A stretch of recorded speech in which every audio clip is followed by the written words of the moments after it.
बिस्मिल्लाहिर्रहमानिर्रहीम। स्टूडेंट्स अस्सलाम वालेकुम।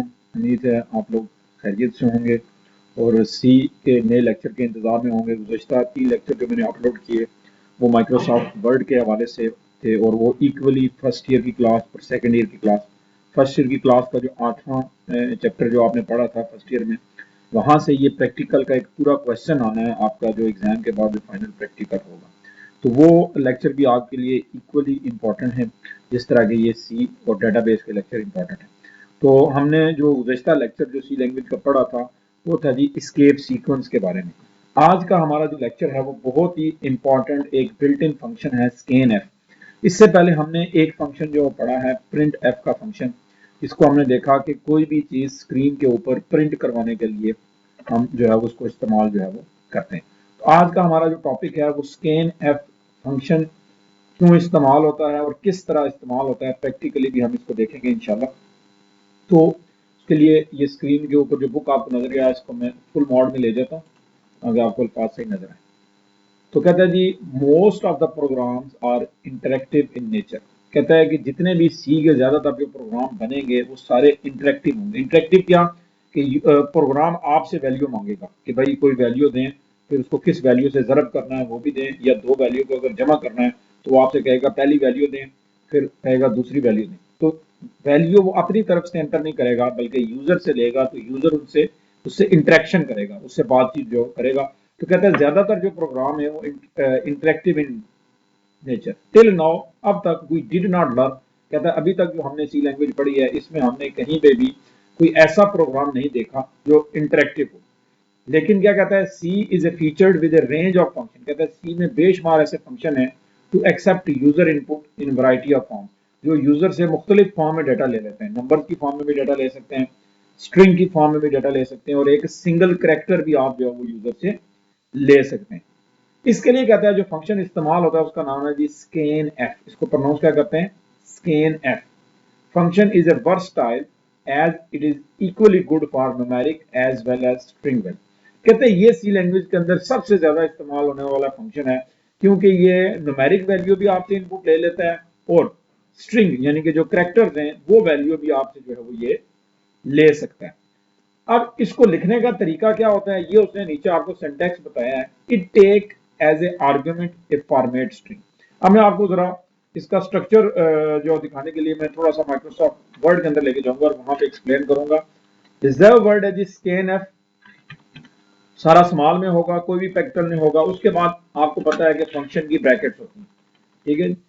उसके बाद आपको पता है कि फंक्शन की ब्रैकेट्स होती हैं और फिर स्टेटमेंट टर्मिनेटर होता है। अब इसके दो हिस्से होते हैं, याद रखिएगा। एक इसके डबल कोड वाला हिस्सा, जैसा कि प्रिंट एफ के अंदर था, ठीक है जी। प्रिंट एफ के अंदर भी आपको पता है कि जो चीज हम डबल कोड के अंदर लिखते हैं वो एज इट इज आती है। उसके बाद कामा डाल के आपने यहाँ पे क्या करना है, आपने यहाँ पे वेरिएबल्स लिखने हैं, ठीक है जी। जैसे आप प्रिंट एफ में एबीसी लिखते थे, लेकिन यहाँ पे ये आपका से वैर वन यानी वेरिएबल वन, फिर कामा डालेंगे, फिर वैर टू होगा, फिर आगे सो ऑन आपने जितने वेरिएबल्स रखने हैं। लेकिन यहाँ फर्क सिर्फ इतना होगा कि आप वेरिएबल के साथ ये m% का निशान डालेंगे। क्यों, ये उसको उस एड्रेस तक ले जाएगा, वेरिएबल के उस एड्रेस तक लेके जाएगा जहां पे वैल्यू जो है वो सेव होनी है। अब जितने भी वेरिएबल्स हैं उनकी डेटा टाइप के मुताबिक आपने यहाँ पे अगर दो वेरिएबल हैं और दोनों इंटीजर हैं तो आप क्या करेंगे, 2% लिखेंगे, 2% डी आप लिखेंगे। तो क्या होगा, ये पहली वैल्यू इंटीजर टाइप की कहां पे सेव होगी, वैर वन के अंदर, यानी बिलफर्ज वेरिएबल वन का नाम हमने रखा जी ए, n% ए, ठीक है जी, और एक वेरिएबल का नाम हमने रखा बी। अब क्या होगा, यूजर जो दो वैल्यू देगा वो ए के अंदर सेव होगी और दूसरी वैल्यू वेरिएबल बी के अंदर सेव होगी, और यहाँ पे इन दोनों का इंटीजर होना जरूरी है, ठीक है ना। ये इंटीजर होंगे, इंटीजर ए और इंटीजर बी। तो अब क्या होता है, जब आप यहाँ परसेंटेज पे आते हैं और जो वैल्यू आप एंटर करते हैं वो पहले वेरिएबल के अंदर सेव होती है, फिर इसी तरह रिस्पेक्टिवली जो दूसरा परसेंटेज डी है वो दूसरे वेरिएबल के लिए। तो यूं ये, अब इसमें आप अल्फाज नहीं लिखते, ठीक है ना, ये ध्यान में रखिएगा।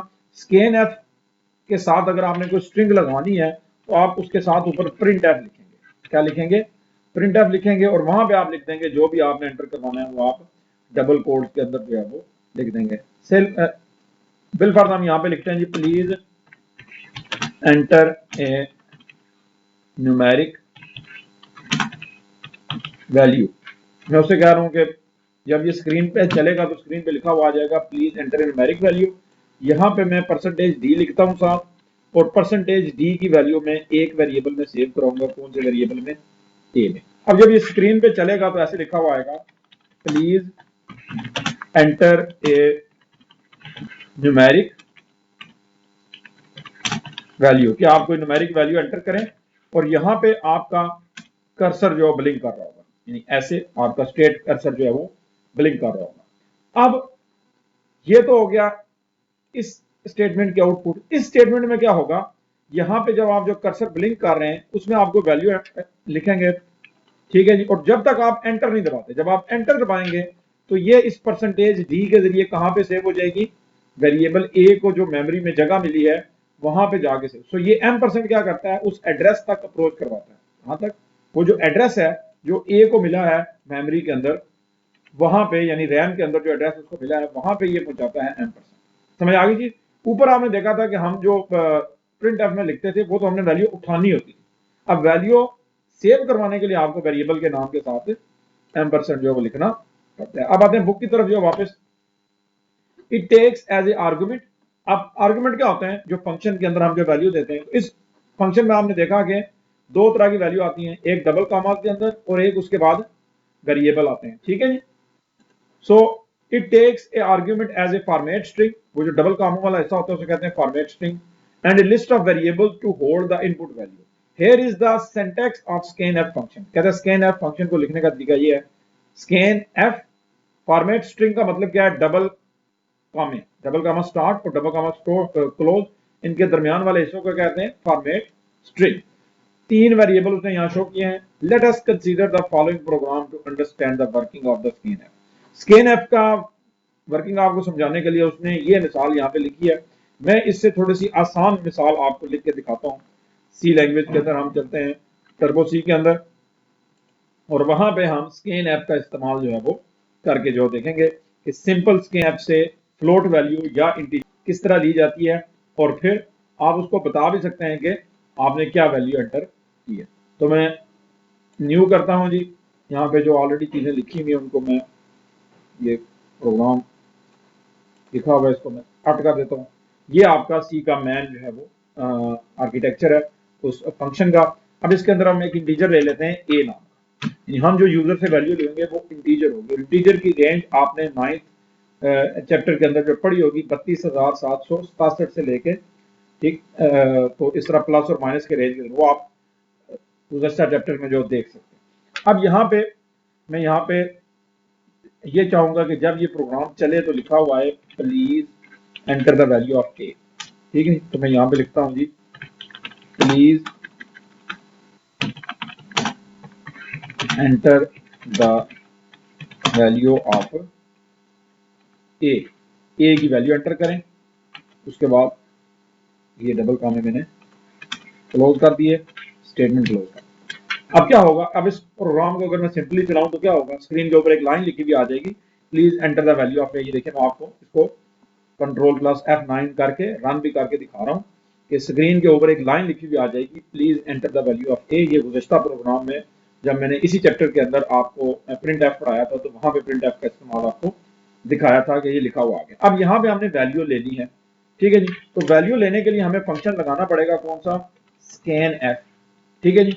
अब वैल्यू हमने कितनी लेनी है, ठीक है जी, एक वैल्यू लेनी है। तो वो कौन सी वैल्यू है, इंटीजर है, तो इंटीजर के लिए हम क्या लिखते हैं, परसेंटेज डी। अब क्योंकि एक ही है तो एक ही परसेंटेज डी लगा, फिर कामा के बाद हमने वेरिएबल का नाम लिखना है जिस वेरिएबल में हमने वैल्यू सेव करनी है। तो यहाँ पे जो वैल्यू आएगी वो हमने ए में सेव करनी है। तो ए में सेव करने के लिए ए के एड्रेस तक पहुंचने के लिए हमें एंड ए लिखना है, m% ए लिखना पड़ेगा, और फिर ये स्टेटमेंट क्लोज। अब क्या होगा, कर्सर ब्लिंक कर रहा होगा और मैं वैल्यू भी दे सकूंगा। मैं यहाँ पे वैल्यू देता हूँ जी 24, एंटर दबाया और फिर एंटर दबाया तो मैं प्रोग्राम से बाहर आ गया। एक एंटर स्कैन एफ के लिए, याद रखिएगा स्कैन एफ में आपको वैल्यू देने के बाद एंटर दबाना पड़ता है, ठीक है ना। ये इसकी क्या है, इसका जो कदगन है, इस फंक्शन की वैल्यू जो तब कंप्लीट होती है जब आप कोई वैल्यू लिख के एंटर दबाते हैं, तब वो इस स्टेटमेंट से। अब जो दूसरा मैंने की दबाया था वो किसके लिए था, गेट ch के लिए था। अब हम दो वैल्यू ले लेते हैं, एक वैल्यू हम और ले लेते हैं और इन दोनों को मैं आपको जमा करके दिखाता हूँ। एक और वेरिएबल में ले लेता हूँ बी। सेम मुझे दो लाइनें इसी तरह बी के लिए भी लिखनी पड़ेगी, ठीक है जी। नई लाइन में आने के लिए हमने पढ़ा था बैकस्लैश n, इसको कहते हैं एस्केप सीक्वेंस, ठीक है जी। Please enter the value of b, b की वैल्यू हमने एंटर करवाई, स्टेटमेंट क्लोज, और इसके लिए स्कैन एफ यानी बी की वैल्यू लेने के लिए परसेंटेज डी इसलिए लिखा गया इंटीजर है और ये डबल कामों के अंदर लिखा है परसेंटेज डी, और फिर एंड के साथ। एंड क्यों, उस मेमोरी तक पहुंचने के लिए जो बी को दी गई है रैम के अंदर, ठीक है जी। अब एक तीसरा वेरिएबल ले लेंगे जिसमें हम इन दोनों वैल्यूज को सेव करेंगे। सी ले लेते हैं, वो भी इंटीजर है, तो हम क्या करेंगे, सी को वैल्यू कहां से मिलेगी, is equal to a plus b, यानी ए और बी जो ऊपर हमने वैल्यू दी है यूजर ने, जो भी दी होगी, हर दफा एक जैसी भी दे सकते हैं, मुख्तलिफ भी दे सकते हैं, ये यूजर की इंटरेक्शन आपको समझाया।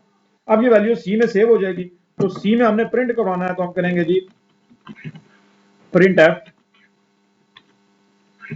द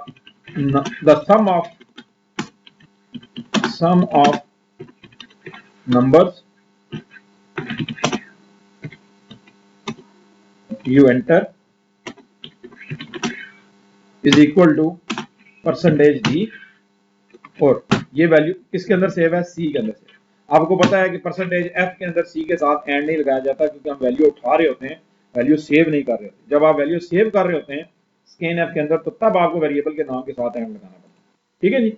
अब कंट्रोल प्लस F9 करते हैं, तो क्या होगा, एक तो इसको नई लाइन में आने के लिए बैकस्लैश n कर देते हैं। अब वो आपसे दो वैल्यू लेगा और दोनों का सम निकाल के आपको बताएगा। कंट्रोल प्लस F9, ठीक है जी।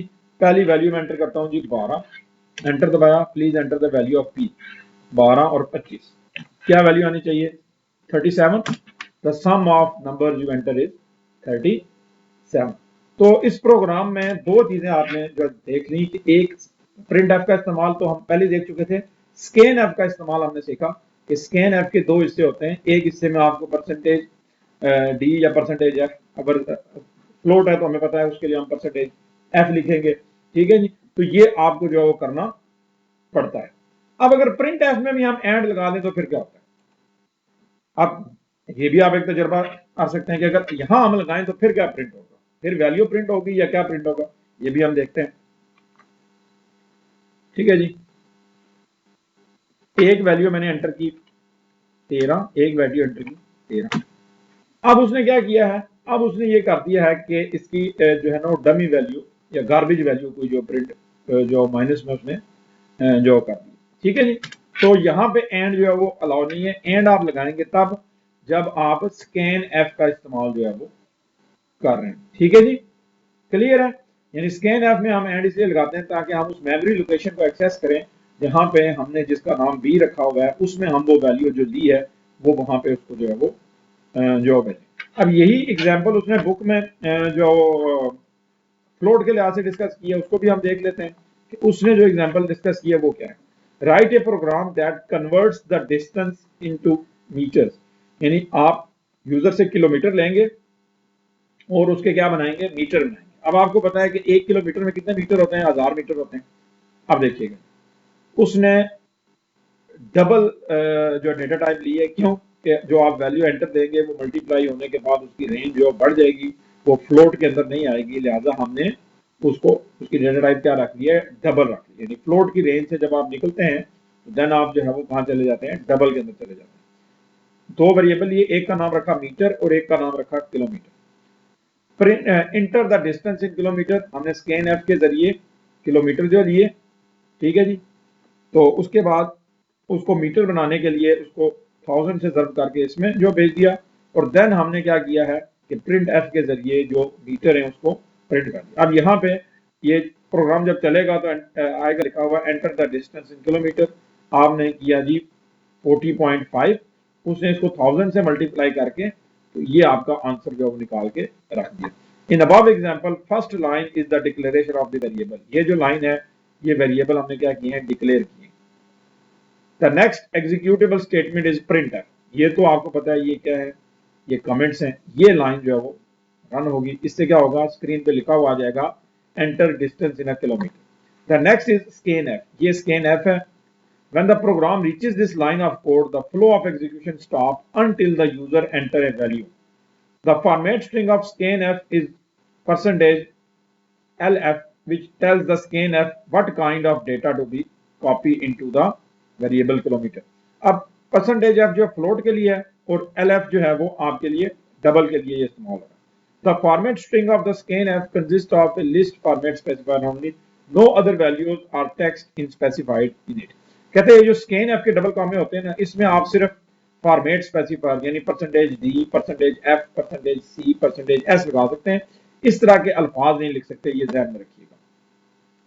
ठीक है जी। अब कहता है कि instead of variable name, print F में तो हम वेरिएबल का नाम देते हैं, scan F requires the address of the variable. Scan F क्या करता है, ये एंड से क्या बन जाता है, एंड से उस ये जो हमने यहाँ पे एंड किलोमीटर लगाया, ये उसकी उस लोकेशन तक पहुंचता है, उस मेमोरी लोकेशन तक पहुंचता है, मेमोरी का एड्रेस उठाता है जिसका नाम हमने किलोमीटर रखा है, और वहां पे जो वैल्यू उसने दी है 40 या 50, ये उसको वहां जाके सेव करता है उसके अंदर। ठीक है जी। So notice that in call to scanf the name of variable kilometre is processed by the m% character. कहता आपने ये नोट किया कि स्कैन एफ के अंदर वेरिएबल के नाम के साथ हमने m% यूज किया। In C, m% is actually the address of the operator. ठीक है जी। In scanf, the address of operator tells the scanf function to address of the variable where the value is to be stored. यानी and जो मैंने आपको बताया कि and compiler को memory की उस जगह तक ले जाता है जिसका नाम उसने किलोमीटर रखा है, और वो जो वैल्यू यूजर देता है वो उसके अंदर जो है वो सेव करता है, ये उसका काम है। ठीक है जी, क्लियर हो गया। तो ये स्टूडेंट हमारा आज का स्कैन एफ का जो फंक्शन था बहुत इंपॉर्टेंट है। स्कैन एफ अकेला यूज नहीं होगा, यूज हो सकता है, लेकिन फिर यूजर को कैसे पता लगेगा कि मैंने इसके साथ कौन सी वैल्यू देनी है, लिहाजा उससे पहले हम एक प्रिंट एफ लगाते हैं जिसमें हम वो अल्फाज लिख देते हैं जिसके मुताबिक फिर यूजर के लिए आसानी हो जाती है उसमें वैल्यू एंटर करना। सो होप सो आज का लेक्चर ये आपको जो समझ आ गया होगा।